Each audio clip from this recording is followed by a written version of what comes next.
First of all, thank you for having me. I wasn't able to travel to Berlin, but I'm glad to be part of the conference, and thank you for allowing me to speak here and accommodating me remotely. Um, I've worked on Iceberg for a while, and more recently, I started getting back to the ecosystem, and to learn that, I started building things. And what came out of that building was Floe, which is a policy-based table maintenance for Apache Iceberg. My name is Neelesh, and I'm a software engineer. I contribute to Iceberg, and I've been part of data platform teams in different companies. And I want to talk to you about this open source project that I built today. So I'll go over these topics one by one. First of all, I want to start by giving you an idea of what an Iceberg table looks like and what table maintenance actually means, and how it actually scales, or what the challenges we'll face as an organization. I've personally hit this in one, almost two organizations myself, and so this would fall in line with what a typical organization sees as well. I want to introduce Floe and help you understand the high level of where it fits in the architecture and the grander ecosystem, so it can help you sort of frame it correctly in terms of where it fits in the grand scheme of things. The policy model is key to the core of Floe, where it actually governs how you declare maintenance as a policy and specify configurations so that you can actually make these things more declarative. There's a health-driven aspect that I introduced as well as sort of the second half of this, where the tables that need maintenance will be driven by their health metrics and the metadata rather than pure cron and scheduling. And finally, I've recorded a demo just to make sure it runs, and I'll show you an example of how an end-to-end setup looks like with a catalog and an engine to drive this home. So what does maintenance look like for an Iceberg table in general? And you've worked with Iceberg tables, you've had tables populate and have sort of need regular maintenance and cleanup. I want to go through that concept a little bit before I sort of jump into Floe itself. So when you think of Iceberg underneath the hood, this is what a typical table would look like. Right from the top, you have the catalog that stores the latest metadata file as a pointer. And that would be the sort of entry point for all Iceberg tables. Catalog manages discoverability and also make sure sort of transactions and sort of atomicity is maintained. The metadata files actually hold a lot of the schema, the partition spec, and contain the snapshot log that will get produced in terms of every commit. The snapshots themselves point to a manifest list, manifest files, which also track the data files, path format, size, partition, and column stats. All of these sort of fit in correctly as the engine tries to read a lot of the files. And so these intermediate steps help it prune and get to the right data files and delete files eventually, which live in your storage. And that's where all the data lies. And so to get to the most efficient way of navigating to these data files and delete files, this sort of tree structure is what an Iceberg table goes through. So maintenance is broken down at least with four options. I want to cover each of them and tell you what each of them does. They're aptly named, so it's not too hard to figure out. The rewrite data files, as you can tell, is essentially combining smaller files into larger ones. So there might be an occasion where your table is getting a lot of commits, a lot of data getting put in, and maybe the files are small and it's more frequent. It's better to go back and maintain them and sort of combine them based on certain strategies like bin, pack, sort, and z-order that are available. And this will help essentially reduce the number of files. So imagine instead of reading 100 files, you'll read one. It also handles deletes and also merges the deletes in the data, so you don't have to reconcile that. But you will get sort of the final lower bounds of the number of files that will help you query better. Again, next to expire snapshots, which essentially means removing older snapshots from the metadata log. Now, this could be things that are older based on your configuration or the age, or you can even manipulate it to be retaining n snapshots But what this does is it cascadely cleans up the manifest list, manifest, and data files that are only referenced by the expired ones. So you don't want them in the storage system. So you actually clean that up. But again, where it matters in the query engine and actually making sure this works is every commit leads to one snapshot, and so without expiry, you might end up having these snapshots grow. And some users I've seen keep a lot of snapshots to make sure that you have accurate history and go back. But at some point in time, it's sort of better to clean those up as you go along in the journey of your lifecycle of your table. The next is rewrite manifest, which again means combining the same concept goes with data files, but here in this, you're combining smaller manifest files into fewer larger ones. And sort of these track, again, the data file path, the stats, and the status of what the actual operation was like. And again, why it matters is every query starts reading these manifests, and so the lower bound of manifest it has to read. That's really better for it, rather than having to do multiple reads across the board. So here again, you're reducing the number of manifests that a query engine has to go and plan for. And finally, delete orphan files. Now, orphan files are essentially files that are left in the storage that are unreferenced. These could happen in the occasion of like failed Spark jobs, writing partial files, writing failed compaction, incomplete, maybe a snapshot expiry job failed, and you'll leave a lot of these cropped in your storage, which doesn't get referenced, and they're not part of the metadata. So there's no reason to keep them around. So that's why instead of adding more storage costs, it's better to actually have these cleaned up going forward. So you're a bit more cleaner and not leaving back a lot of orphan files that are dereferenced going forward.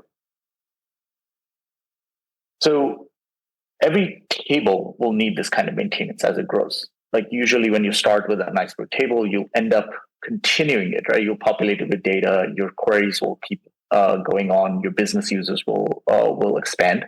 And so as the table progresses in its life cycle, you have small files accumulate, snapshots get piled up, you have orphan files, manifest files. So essentially all those symptoms that I spoke about in the maintenance, those will happen in a grand scheme of things when you maintain an Iceberg table for the longest time. And so there needs to be maintenance at the core. But in my practice, and generally to speak, that catalogs don't do this execution for maintenance. Like they are the ones that hold all the metadata and give you the information for the table, but you need some sort of way to understand how maintenance needs to be done at a per table level. And the engines that you have don't actually orchestrate. They will do the action that you tell them to do in terms of those maintenance operations. Those boil down to, like, let's say Spark actions. You will say, hey, Spark, can you rewrite this data files of this table? And Spark will just do as you say, and you based on the configs that you set. But it won't orchestrate. It won't have any sort of intelligence or understand the table characteristics. That's not in either of these places that you can codify and say, oh, I need maintenance only based on certain characteristics of the table. And so as I've worked with Iceberg in the past, and as of towards the end of last year, I saw this trajectory happen inevitably, and I'm sure it might be happening in other companies as well. So at the beginning, when you think of maintenance of the table, you'll start with a cron job. You'll say, I want to run this at a cadence. I want to run this every day, every hour based on my table's characteristics. And that will be working great for the most part. And then you'll lead that to multiple namespaces, catalogs, multiple tables. You'd say, this other table doesn't need this one schedule. This other table needs every day or every week. And so you'll end up with more scripts in the same regard. And then somewhere down the line, you'll say, let me orchestrate it. Let me write it into the DAG. Let me create a bit more streamlined way of retrying and adding a little bit more bounds and scheduling it so I have a view of how things are working in the scene. But hyperbole speaking, this will end up in technical debt. Like you'll end up building a lot of this across the business. It might scale for a tiny team, but as your orgs grow, as adoption with Iceberg grows, this will end up leading to somewhat technical debt. And I'll explain in a bit. Because once you set these things at a scheduled level, you don't get to answer these questions like you knowing which tables are healthy, which tables are actually needing the maintenance. Some tables may not be actually being worked on or data coming into them, but you don't know for sure to say that this table is actually needing maintenance at this point. You don't know which are overdue. So let's say a table got a lot of data over the past day and you've not tracked it, and let's say the cron job failed, you have no idea to go back and say, oh, you know what? I missed that table yesterday. The run didn't pass. I need to go back and do it. And the one mistake that I've seen done in the past as well, that painting every table with the same brush, essentially every table being represented with either a schedule or a single way of doing things, because every table can be different. It can align to a different business domain. It can track different aspects and real world entities. And so they might have different ingestion patterns, size, and volume. And I alluded to this in the first part of the talk, that you might get more data, you might get less data. It all depends on what the table is tracking. And so what happens because of this and this unique characteristics by table, every team starts building their own version of this as you see it. They say, oh, my constraints are different, my bounds are different, ingestion volume. And so every team starts building their own version of this kind of scripting. And so I thought to myself when I was doing this, it started off as an experiment, but can I declare the intent I want for maintenance? And that was sort of the core question I was building against. I saw a couple of talks, one design, and I started playing around to realize where this would lead.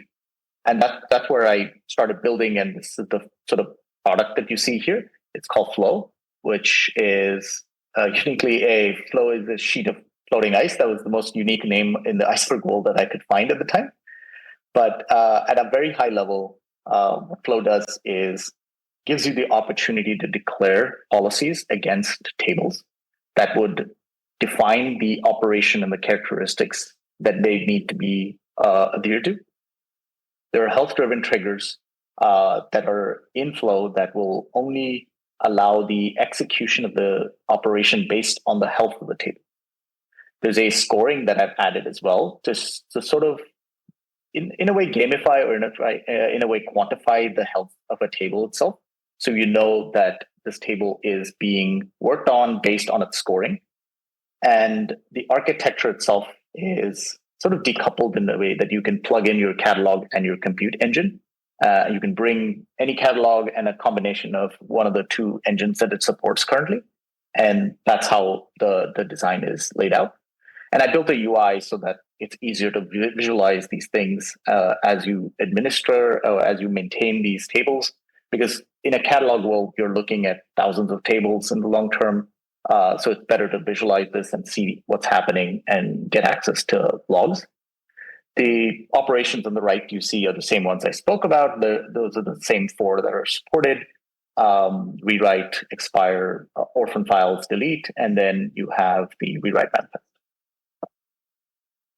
So at a very high level, this is what the architecture of Floe looks like. It's a web service, has its own persistence, either in memory or a relational database. And it can plug into each of these catalogs and the execution engines. So when Floe receives your sort of policy against a table, it will, and when it's ready to schedule, it'll ask the question to the catalog to inspect the metadata and see whether this table is needing maintenance or not.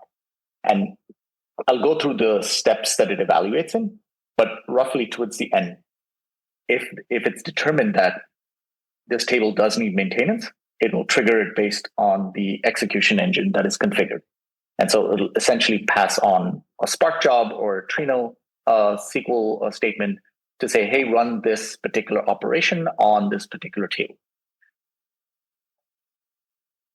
So I mentioned this earlier. This is the heart of it. This is the policy model that governs and allows you to declare these maintenance operations based on the characteristics of a table. And I'll go through this model and how you can actually put in the policy for a specific table or multiple tables at once. So there was a lot of configurations as I showed a bit earlier in terms of each of the operations that are available.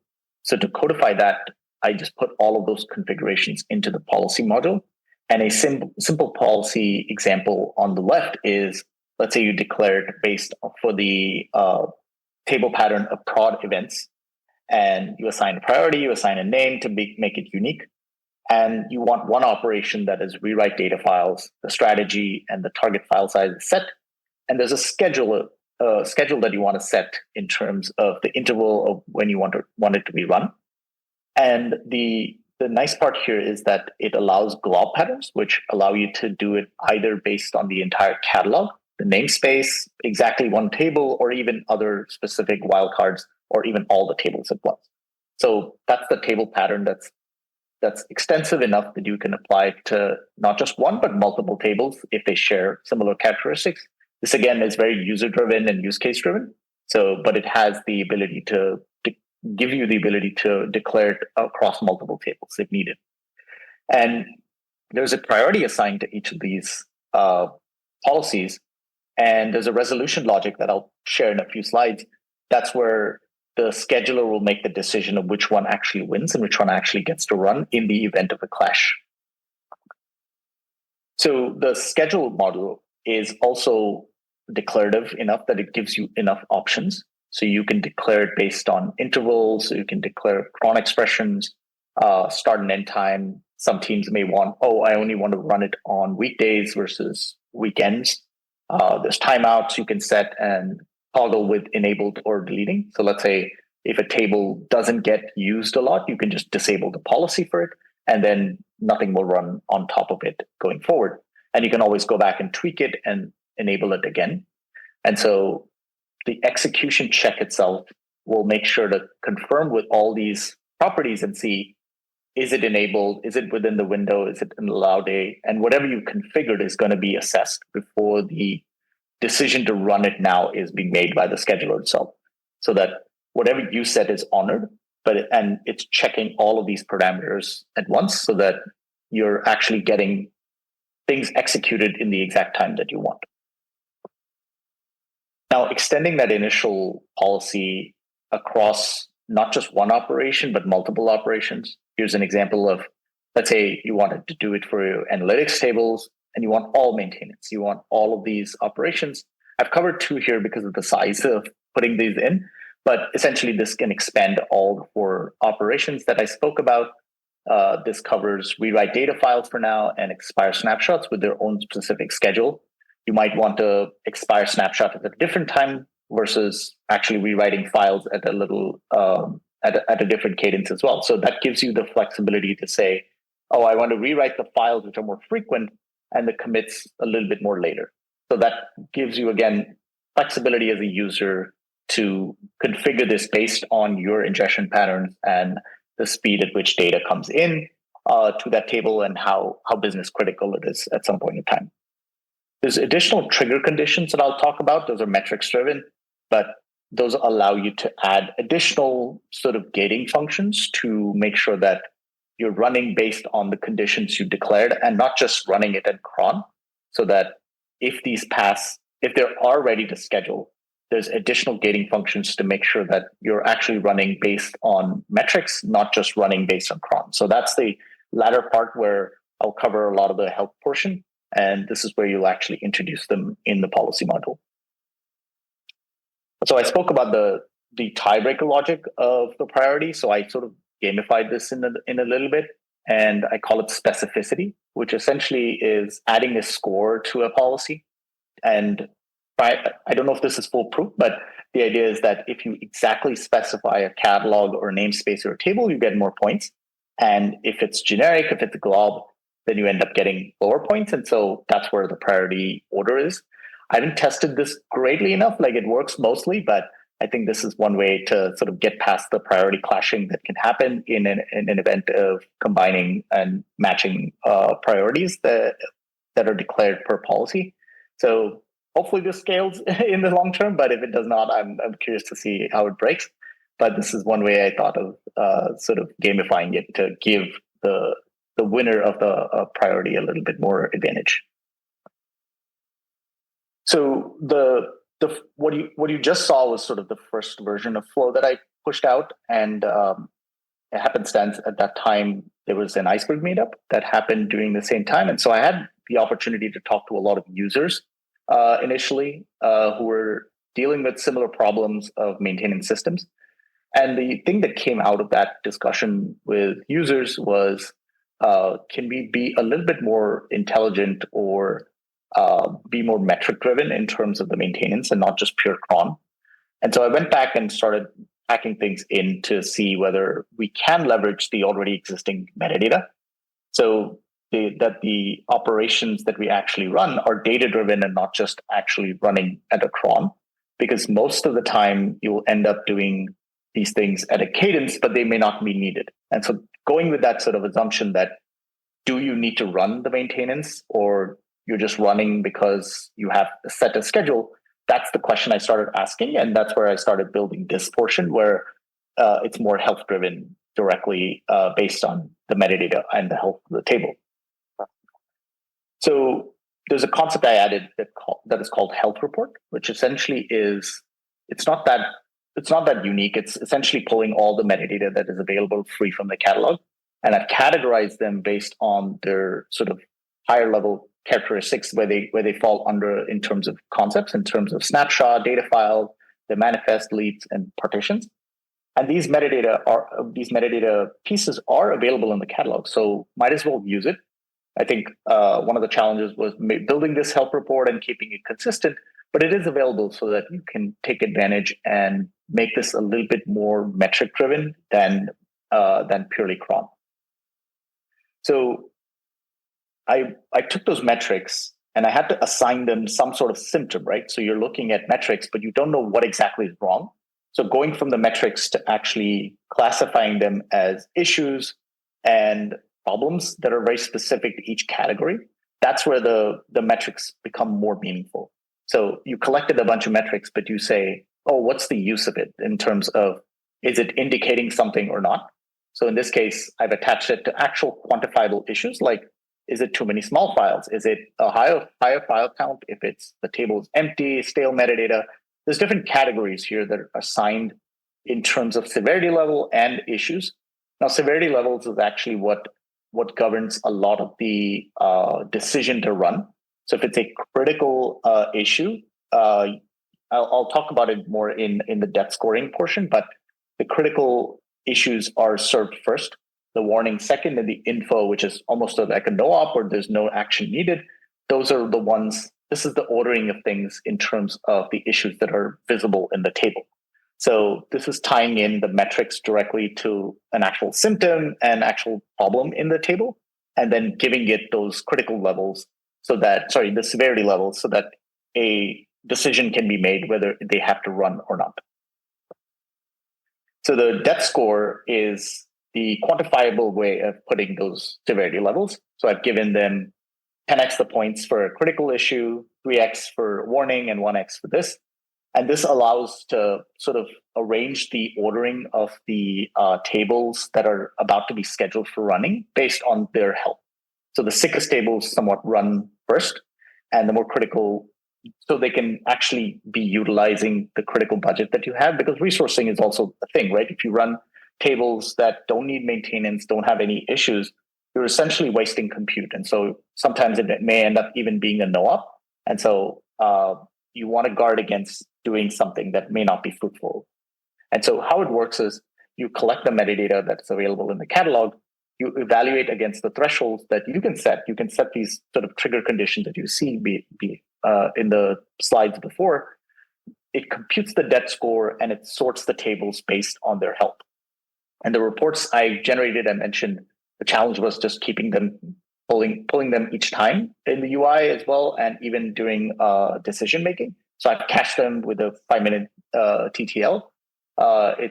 It's in there. It's not maybe not the robust, but that's one way I got around the issue of just sort of persistence and keeping it a little bit more fresh. But this is how it works. Like you get that score, and that's where the decision is. Like this helps make the decision. Like I said, the condition-based triggers are the ones that actually help you in terms of setting these thresholds, and the decision is made based on the thresholds you set, whether they're going past this or not. So if there's no conditions that are set and it's purely cron, you didn't set anything beyond it, the evaluation flow goes like this. So you're setting no conditions, you always trigger. If it's a critical pipeline, it's force triggered. It's beyond the control, like you need to run this. If it's not within the bounds of the scheduling, then you block. It evaluates the conditions against the actual health of the table, and then it checks whether all the conditions are met or some of them are met. And then you have some knobs towards the left that allow you to tweak this and keep the trigger logic on or and. This is kind of like evaluate all the decisions or some of them so that you make sure that you're running based on actual triggers. So where does this lead to internally is like it all comes together in this sort of maintenance planner, which essentially maps the health issues directly to the operations. So now you've collected the metrics, you've made sure to check whether a table has an issue or not, you've assigned severity levels, and you've seen that, oh, this is a health signal that is passing, and it's mapping to one of these operations that we have available. So in the first version, without the planner, you would just run it with all four operations every cycle, whatever's configured in the policy. And even if nothing is needed, you would still run no op operations. That's the risk. But with the planner, it becomes a little bit more selective that the operations are configured and only the ones with the health issues that are raised to the point of severity or criticality are the ones that are run. And so again, you can play around with these configs based on your characteristics, but with the planner, you have a sort of second level guard to prevent things from just going based on pure cron. So again, giving you the full sort of way of how this goes. So you've already declared policies based on the tables that you have. You made sure that these are in place in the ecosystem. The first layer actually triggers and says, oh, does this table actually need to run at all? So it's looking at the policy. It's saying, oh, I need to run this at a certain time, but does it need to actually run at all? So the decision in the planner is you made sure that you've checked all these metrics that come through. The health report is checked, the severity levels, and you've actually seen whether this table really needs to run. And then once you make that decision, you just hand it off to the execution engine to run the operation. And in the demo, you'll see where these operations actually get executed. But all Floe does after this point is just hand it to the configured execution engine to say, hey, run this operation for me for this table that I have. And one thing I added also is an audit log so that you as a user are aware that a table is being operated upon only because of a certain symptom. So you'll see something like this in the log messages to indicate this table was run because it crossed the threshold small file. So that documented reasoning allows you to go back and look to see why operations did happen. So it gives yourself an auditing of the operations, as you can see, going beyond just pure execution. So coming back to sort of the Floe and how it supports different, you've seen the architecture earlier that I showed you. It shows all these catalogs that are supported, which are REST-based, most of them, but there are other catalogs like Polaris, Lakekeeper, Gravitino, Data Hub. They have their own sort of management layer, auth, and how they manage credentials.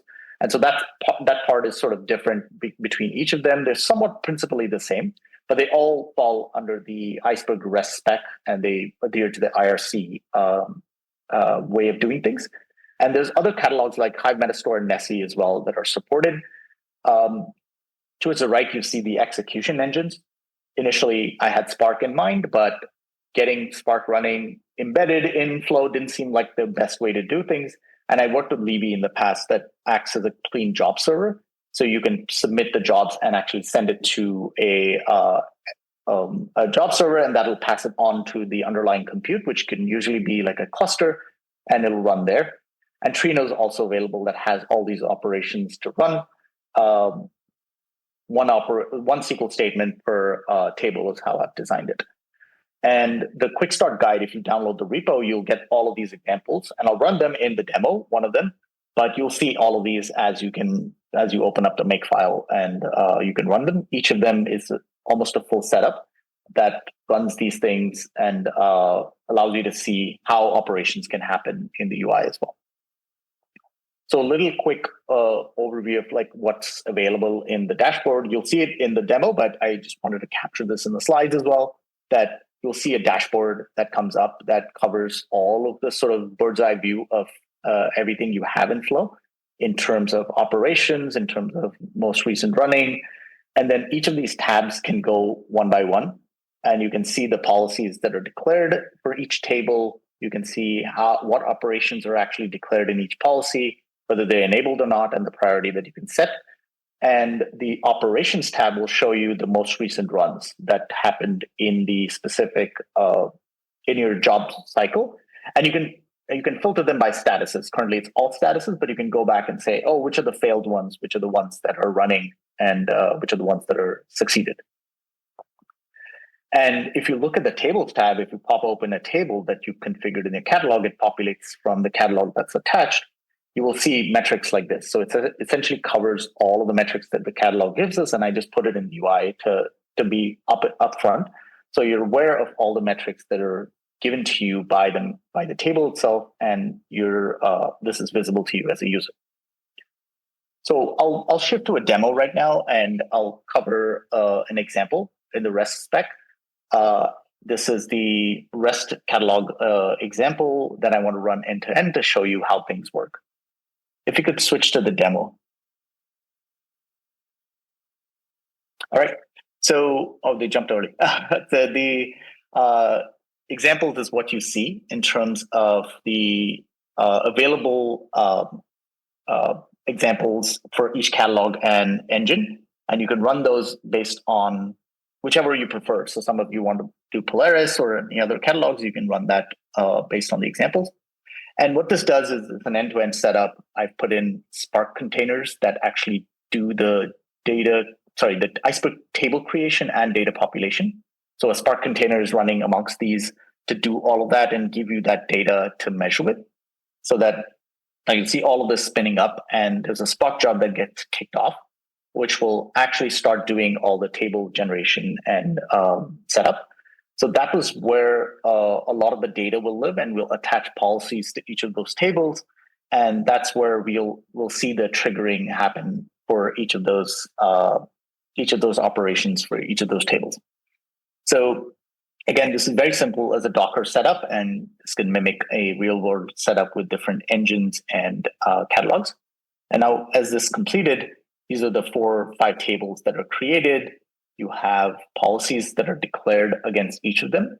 And each of them might have one or more policy attached to it based on the wildcard or glob patterns. And I've added a scheduled policy as well that you will see that runs every minute. But you can also trigger it manually based on the table. And there's a trigger API that allows you to run things ad hoc. So we'll move over to the UI, where I'll show you again the dashboard that I screenshotted earlier. So essentially, this is the view that you get as a user. You'll see this in the UI. This covers the quick action tab that can lead you to different places, and the active policies, what's running. And so let's look at the policy. So that particular demo, I kept it short, but this combined all the tables, and I've added individual policies, and you'll see what's configured for each of them.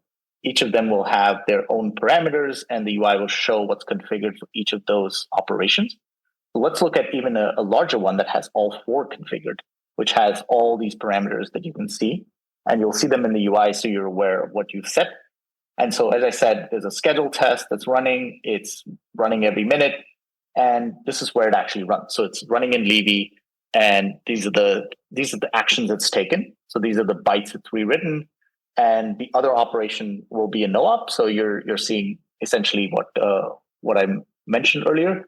And the metrics, again, are captured after the job succeeds on the UI. So now we created those 5 tables, right? And so those are populated from the catalog itself. And so you're seeing all these tables that we created with the Spark job. And the same UI essentially will hold all the metrics that come from the catalog for each of them. And you're seeing these sort of conditions that you've set, and this is the health score that I mentioned that is currently green for that table. But in the event you want to run something, there's a trigger button that can actually help you kick it off more ad hoc. So you can run this whenever you need it based on you want to test something, you want to see if it's working, or it's going to prompt you based on criticality as well. And so I want to go to the settings tab here as well, where you can actually see how Floe is configured in terms of the catalog that's configured, the properties of that catalog, what engine is currently being attached, which is Spark, and the persistent store, like I mentioned, which was Postgres here, but it's an in-memory store as well is available if you want to test it locally. And these are some scheduler settings that I've left in that you can tweak based on your need, and that can adjust the scheduler based on your behavior. And I want to go back to actually running a operation here, which is more manual, and we'll see it getting triggered. So we can see this in the running. So you're seeing this run in here. It's very early, so you're not getting a lot of the metrics. It's mostly post. And you go back to Levy, and you'll see one session per operation that's kicked off. So some of these might not have a lot of operations. You've seen 0 there, but some of them do have a lot of metrics that are coming back based on the operations we did. And the same thing goes for Trino. I don't have it in the demo, but essentially one query per operation that is being run. And now once it's completed, you're coming back to the UI and seeing all the metrics that you can that are populated for you. And so that's pretty much all I had. Like you can play around with this. It's in GitHub. So feel free to take it for a spin and run any of the examples as you need. I'll switch back to the slides. Okay. So just to wrap things up, I know we're almost at time and I want to keep you from having beer. So I want to talk about, this is the policy module that is governing a lot of Floe and all the glob patterns. The health-driven planning allows you to gate these things based on not just scheduling, but also metadata.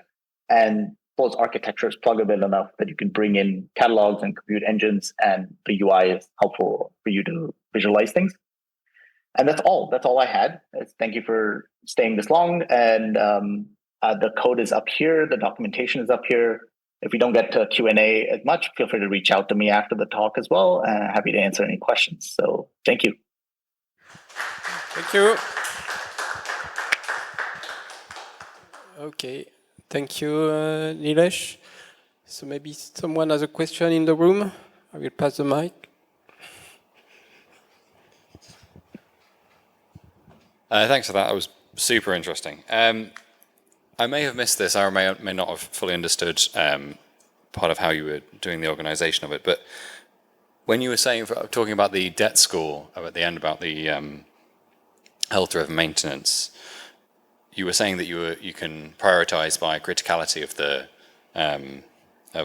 the issue type. I'm wondering, can you also, and this is where I may have misunderstood, can you also rank by the table importance or how frequently a table is accessed, or the size of the table is from some other metadata source, or is that sort of indirectly related to this for schedule importance? I would say that's more implicit in terms of criticality. The frequency of the table and the size of the table, that may be something you can codify. Like you can choose what to rank it based on and what's more important, because every table might not have the same sort of frequency it's being written in and also the data. So ranking also depends on how frequent this table is populated, but also based on other conditions of like, we want this critical table to be maintained at all times. So I would say it's I have a very boring answer. It's more, it depends on the use case that each table is governed with. And so you can tweak these values based on the characteristics. Gotcha, thank you. I do actually have another question. Sure. You mentioned the catalogs that you were supporting. Is there any interest for support of Unity catalog when they bring support for writing Iceberg down the line? I didn't think about it, but sure, maybe someday. I haven't given it much thought, but yeah, I initially had a couple of other catalogs like Glue, at least in the picture, but I just didn't have time to do justice enough for testing. So I kept it as much as I could reasonably test. But yeah, sure. Someday down the line, if Unity does have entire support and it's open source, that I would be happy to take a look at it. Brilliant, thanks. Okay. Thank you. Any other question in the room? Yes. Hey, thanks for the talk. Are you targeting mostly like lakehouse administrators? So how would that look like if you have like a larger team? Let's say you have like 30 teams that are interacting with a lakehouse, and you have role-based access control, and you wouldn't want to have like one single instance or role accessing or maintaining all the tables. Yeah, I did think about auth and OTC, but I didn't put it in. But in the long term, if you would deploy this in an organization, you would be bound to RBAC or ABAC policies that allow you to govern these things. It might live at the administrator level. It might live as individual access, but I see this being more as a high-level control plane across the lakehouse that you can maintain as a team, maintain as an administrator, whatever your permission hierarchy is. So we'd sort of align to that. Some folks have DevOps and administrators who manage this, so it could be them. Some teams are much more nimble; they can manage them themselves. So it's very open. I'm not too sort of deterministic there, but I did work on a little bit of the auth. I wasn't too happy with it at the current state, so it's bits and pieces in there. But I did leave support for eventual adding governance portions. But every org is different. To be fair, it's not, at some point in time it will scale to what an org looks like, and I've kept it open enough that it's based on whatever your permission hierarchy looks like. Awesome, thank you. Okay, so thank you again, Neelesh, for creating and presenting this great tool. And so with this, we are closing our first day of Berlin Buzzword of this year. So I invite you all to a refreshment downstairs, and otherwise see you tomorrow. Bye-bye.